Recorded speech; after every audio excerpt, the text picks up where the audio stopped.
Why won't the UN do anything about destructive leadership?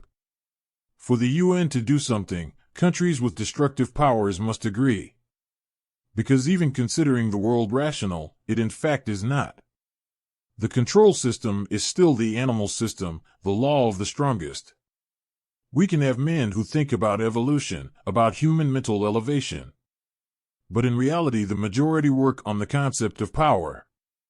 Countries with destructive power are the dominators, the imposers, and the imperialists. The other countries are considered merely slaughter regions. Currently, we have countries having their population decimated by stronger countries. But as important is the law of the strongest, even irrational reason would be biased towards the side of the strongest. The weak are left with nothing but terror, torture, suffering, and death.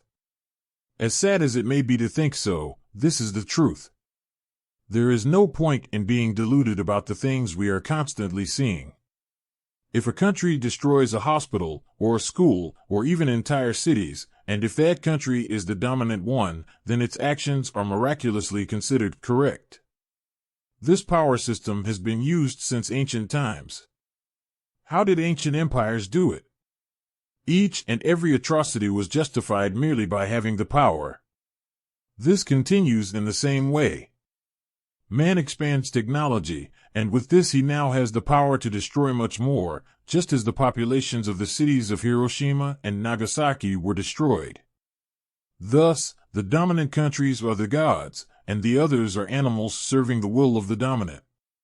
This has always been this way, and without the intervention of a superior and just power, this will end up continuing this way, and with more control, as the technological system in the hands of the powerful merely has the function of control.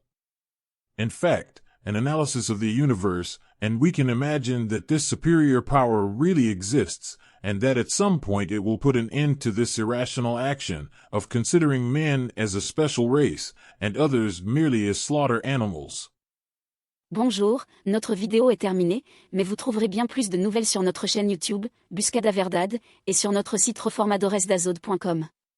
Actualité en vidéo et texte avec divers conseils sur la santé. Thèmes historiques, archéologiques, pédagogiques, principes et vertus, mathématiques et physique, géographie et sciences, méthodologie et bien plus encore. Rejoignez notre chaîne et notre site web vous verrez des millions de sujets abordés là-bas. Ne perdez pas de temps. La connaissance, c'est le pouvoir. On vous y attend. Jusqu'à plus tard.